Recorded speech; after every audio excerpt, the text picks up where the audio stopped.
I'm Andrea Giles, and you're listening to the Heal from Infidelity podcast, episode number 137, Choosing and Being Chosen. Hello, and welcome to the Heal from Infidelity podcast, where courageous women learn not only to heal from their spouse's betrayal, but to become the boldest, truest, most decisive, and confident versions of themselves ever. If you know there's more for you than the life you're currently living, but don't quite know how to get there, you are in the right place. Stick around to learn how to create a life that will knock your own socks off. Is it possible? It is, and I'm here to show you how. I'm your host, Andrea Giles. Are you ready? Let's dive in. Hello, everybody. Welcome back to another episode of Heal from Infidelity. Always delightful to be here with you. I am just coming off of the most amazing weekend where I hosted my very first in-person retreat with my own clients. We were in Tulum, Mexico. It was so incredible and such a growth moment for me to have the vision of something, to know that I want to do it, to think bigger than what I was originally thinking, and to successfully pull it off. I'm not going to lie. There was a part of me that was nervous about going and spending a lot of time and being in trainings for multiple hours a day, not just for a call here or there, but more intense and more thorough. And I have to say, I love how it went off. It was transformational for everyone. The group of ladies that went, they became good friends. They will stay good friends. It was just incredible. And again, a testament to me about how we have these desires, these things that we want to do. And we are so quick to rule ourselves out. Like, oh, other people can do that, but I don't know if I can do that. Right. And to actually do it and pull it off successfully was just so incredible for me. It was so incredible. I will be doing it again. I'm going to start putting the next one together, start marketing for that. So keep a lookout. But yeah, back home, and after spending so many hours immersed in talking with each other and hearing the stories and really thinking about my clients and coming home and kind of regrouping after the busyness of it all, I've been thinking about something that I want to bring to you today. And it's this topic of choosing and being chosen, okay? First of all, I want to let you know you're going to want to stick around to the end of the episode today because I'm going to be sharing with you something special that I'm offering in the month of March, and you don't want to miss it. So stick around. Anyway, I regularly hear from clients that they want to know that they are being chosen, that their spouse is staying with them not because it's the right thing to do, not because it's the default choice, not because they're afraid of being alone, not because they would be afraid of the shame that would come if they left, right? My clients want to know that they're there because they actually all in choose to stay there because they want to be with them, right? I have one client who has been married for a long time, and so there's a lot of comfort and familiarity. And her husband is saying all the right things, he's doing all the right things, but she wants to know that he's not just choosing her because it would be such a shock to him, like after being married for so long, to be alone. And she really wants to know that. I have another client who for a long time was just not feeling like he was actually in. He was saying the words, but she was noticing some actions that did not line up with the words that he was saying. And so she ultimately stepped away from it, and some big changes happened where she could see that he really got it, that he really understood it, that he could see where he was holding back and why, and was able to fully all in 100% choose her unabashedly, letting her know, you are it. You're it. You're the one. You're the one I want to be with. And at the end of the day, as I think about all of you listening, isn't that what we all want? Isn't that what we want? We want to know that we are chosen. We want to know that all other options available, all other things on the table, this person wants to be with me. Now, I'm going to go back a little bit into my own history here. As many of you who have been around for a while know, I married a widower. And it was really challenging for me In my head, I had a story about how in some ways it'd be easier if he were just divorced because he would have left that marriage, right? That marriage, for whatever reason, wouldn't have been working, and that he would be so happy. I had this story in my head that he'd just be so happy to be with me and so relieved to be with somebody so awesome as me, right? This was my story. And it was very hard for me, very, very painful for me to know that there was still a lot of grieving that had not happened when we got married. There was still a lot of grieving his 15-year marriage in which she died of cancer pretty young. Like there was still a lot that he had not processed that I didn't know. I mean, I knew that there were parts he was holding back. I felt like he was not all in, that he was kind of saying the things and doing a lot of the things. But there was a part of me that just knew that this is not quite it. This is not quite it. And it was extremely painful. It was extremely painful because, like I said, at the end of the day, what we all want, what we all need is to know that we are being chosen for us. Like for me, all the good, all the not so great, that you choose me in all of it, right?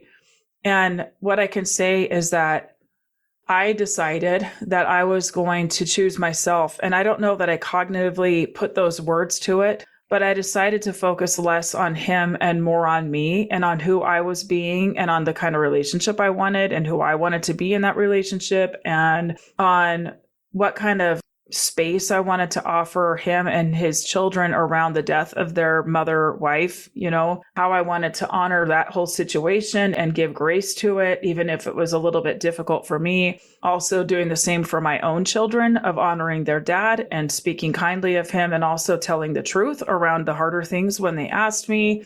And I grew tremendously. Now, keep in mind, a lot of this happened, I will be honest, most of it happened after I discovered life coaching. It was transformational for me immediately, much like many of the things I hear from some of you that you heard my podcast. And it's been something that's just been kind of the best wake up call to go, oh my gosh, I can think about it that way, right? Oh my gosh, there's actually like real hope here, right? That's really what happened to me too when I discovered it. And I did training and certifications and all the things to really dive in deep into my own work so that I can have my own transformations and help my clients, right? And in that work, I was able to really, truly, genuinely not need as much from him, but more want it. Instead of needing him to do certain things so I could feel a certain way, I just wanted it. Like, this is my standard. I want a marriage where I feel chosen. And I also want a marriage that I fully choose him. I don't want to be 1 foot in, 1 foot out, or 1 foot in and 1 foot wandering, right? And so I really pushed myself to be that person. And then I mentioned on the last episode that our marriage hit a pretty rough patch where I was genuinely like looking at my options going, I don't know that this is it. I don't know that this is going to be what I want, where I feel like at some point, I want to know that you can go all in every way and let her be gone and be all in with me. And it wasn't like do this or else, not this threatening thing, more of like, this is my standard and I'm going to honor it. And I have watched him just transform. And a lot of it for him has been grieving and like letting her be gone and letting himself go all in with me. And you know what else? Letting himself feel the joy of being with me, the joy of letting himself be all in with me and setting down some of those scary things that we don't have the answers to. Some of the things that are the unknowns, some of the things about the what ifs, like setting them down and going, this is my choice and I'm going all in on my choice. And it's been the most remarkable, wonderful thing because I can say with 100% honesty, I know where he stands. I know that he's all in. I know that he's all in. It's really remarkable. And I'm all in with him and don't need to hold on to those questions, the things that I worried about before. I don't need to do that anymore. And that's at the end of the day what we all want. And so I want to talk to you, those of you who are listening, who that you want that for yourself. That you want to be chosen. That you want to know that he's all in with you and that it's because it's you and not because you're there or because it's like the right thing to do to avoid judgment of others, to avoid scrutiny, to avoid what people would think, right? But there's another side to this coin. And the other side of that coin is choosing, actively choosing. Something I see a lot is when my clients actually do have enough data to go off of. They've been watching, they've been paying attention. They know that this person is somebody that they can kind of put their faith back in, and they want to. They want to put their faith back in, and they have enough data. I don't recommend making the decision and really like, this is what I want, until you actually have some solid data, so you know that you're making a really wise decision. Okay. That's something that I go in depth inside my program. Like, that's something we do a lot of, like, we go in depth. Anyway, but what I do see is that they'll have all the information. They'll know what they need to know. They'll see what they need to see. And they're still just so afraid to fully commit, to fully choose. Like, yes, it's you. Yes, I'm in. Yes, I'm all in building this remarkable marriage. And there's a few reasons for this. Okay. One is that after infidelity, and often before infidelity, it can be really easy to have kind of this one-up position of like, I am just somehow a little bit better or more wise or more evolved or do this a little bit better than you.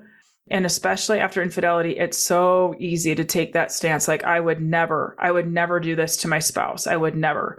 And so when you're staring this down and knowing that this person did, in fact, totally betray your trust and all of that, it can very much prop up your position of staying one up. Like, see, it's justifiable.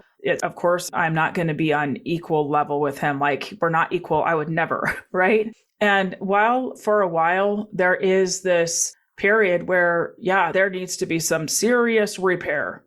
There needs to be this empathy and compassion, and I'm here and I want to reassure you and help you. At first, it feels very much like a crisis, right? Like a deep wound. And so during that time, that wound does need to be tended to, and they should be part of that. They should be part of tending to that wound, right? But over time, when things start to settle and you're not as deeply wounded, like the wound is starting to heal, it's not as raw, it's not as exposed. There comes this time where it's really easy to continue taking that stance of, I'm a little bit better and I'm just going to stay here and let him grovel some more. And while we can all sit here and go, yep, totally makes sense, it's not going to get you what you want. Because when you are staying in that kind of one-up position, you're not going to be able to see him as a partner in building something that is really a co-creation, a collaboration, where both of your wants and needs are met with each other, with yourselves, where you can really work together to work out the things that you want to work out, to build something that's amazing for you both to be in, because you're kind of keeping yourself out of that space. You're keeping yourself slightly above it or slightly away from it, slightly removed. And what I hear a lot from my clients is that it's terrifying. It's scary to drop that one-up stance. It's scary to go, oh my gosh, like, I'm going to just like treat him like an equal and see what comes of that. I'm going to grow into being able to see, yeah, he did this thing that I hate, and I'm willing to develop more of what can be here, right? And so part of the growth here is being able to actually be a really strong chooser, to really choose, this is what I want, not watering down what you want, not apologizing for what you want, not shaming yourself for what you want. And this goes whether you're staying or whether you're going. For some of you, you know that this is not what you want. You know it. This is not it. Your soul knows. It's screaming at you. This is not it. And you fight it and you avoid it and you resist it and you hate it. I don't want that to be the answer. Okay. What I can say to you is that when you follow that, when you follow, this is not it, and start taking action, you're going to get more data. You're going to get more information. I know I've mentioned this before, but with my own husband in our dating, I was kind of feeling jacked around a little bit. Like, I think I'm going to marry you. And also I don't have, anytime soon, I still need time to do, all of that. And I'm here going, okay, 2 years have gone by and I do want to be married, not just to anyone, but to him. And I knew that I do want to move forward with our life and build a life. And he was so afraid to commit to it. And I knew that I wanted to be with somebody who could be a chooser and make the tough decision, knowing it would be a lot, to blend our huge families. Like, yeah, it was a big commitment, but I knew that for me, it was not enough to just keep talking about it, that I wanted to be with somebody who could actually choose. And I broke up with him. I did. I broke up. I cried. He cried. I'm like, this isn't it. Like, I know that I want more for myself. And I broke up. And I went and dated around, dated different people, had a good old time. And then ultimately he came and he really did some self-exploring about what he wanted. And he realized, I do want this. I do want her. Let's go. Let's figure this out. And we got engaged shortly thereafter and then married shortly thereafter. And as I said, there were still things that he needed to process. And you know what? There will continue to be for both of us. You know, it's life that there's things that come up, but he was much more able to say, yes, this is what I want and take the action to make it happen. And so I bring that up because many of you are kind of waiting on them to feel chosen, and you're not actively choosing yourself. You're not holding the line of what you want and saying, no, this is not working. This is not it. And some of you are apologizing for that as if there's something wrong with you, that it's not working for you or that it's not good enough. Like that you should just be okay with it, right? I'm telling you, no. Your wisdom, your soul, like you'll know when it is a good choice to go all in on. You'll have moments of truth. You'll have moments of recognition of going, it's okay. This is good. Keep going. It's okay. Keep going. And sometimes we fight with ourselves and want a different answer than what our soul is telling us. Okay. So first and foremost, to really strongly be chosen, it starts with choosing ourselves first. It starts with drawing our own lines of like what we're going to allow, what we're not going to allow. And sometimes it means leaving and eventually pursuing the kind of relationship where we know that we're chosen and where we feel free to fully choose, or where we've done enough internal work to be able to choose. Okay. And the same thing goes for wanting to know that you're not the default choice, that he's not choosing you just because you're there and it's convenient and you have kids together or any other thing like that. He's choosing you because he wants to. It goes the same in reverse. You do not want to live in your own mind, in your own body, in your own heart, in your own truth, feeling like maybe you settled or feeling like you're too afraid to even look at what it would look like to be alone. And so you just decided to stay. You don't want to do that to yourself. Okay, you don't want to do that. You want to know that you've explored all of your options and that at the end of the day, this is what you choose for reasons that you like and that feel true to you and that feel good to you, even if it's hard and even if it's super scary and requires so much courage of you. Okay. All right. So choosing and being chosen, the more that you grow your own ability to choose, the more you can be a better advocate for the things that you want and stand up for the things that you want. And the more you'll be able to recognize even when you're being chosen for reasons that feel true to you, that feel congruent with the actions and the words, right? The actions and words are going to line up and you'll know it. Sometimes we don't recognize it, even if they are fully choosing us, because there's something in us that can't receive it, that feels unworthy, that feels ashamed, that feels like, but you did this thing. Like, how can this be? And also this piece where you like really broke my heart. And part of your growth is going to be holding both of those at the same time and stepping into what is true now. And also stepping into your power to create, to go look ahead at what you want and get to work creating it. Okay. This is what I have for you today. Now, I said at the beginning of the call that I have something that I wanted to tell you about. Just for the month of March, I am offering a special where if you join my program in the month of March, you are going to get 6 30-minute one-on-one personal calls with one of my coaches. My coaches are amazing and high level, and you will get so much out of these calls. In addition to everything else that you get inside the group program, there's so much there. There's so much, lots of support, lots of education, lots of times to get coached and to get your questions answered and to look at your unique situation. So again, I get asked a lot about if there's one-on-one coaching inside the program. Now's your chance. I just am doing this for March. If you want one-on-one coaching, if you want to have that support in addition to this program, now is your time. now is your time. Okay. Also, in the show notes, you can see that I am hosting some webinars a few times this month. Go ahead and register for that if you have not yet watched it. In that, you're going to be hearing more about what I do, how I do it, and how you can benefit so much from being inside this program. Really, truly, it's life-changing. It's transformational. And if you've been on the fence, if you've been kind of watching and going, I want to, but I'm not sure if it's the right time, now is the time. Come get yourself in, get yourself the support, get yourself in the room with other people who are totally invested in changing their own lives and being in the lives that they love, where shame is not ruling the day, fear is not ruling the day. What's ruling the day is their own courage and commitment to themselves. All right. Thank you so much. I will see you next time. Bye-bye.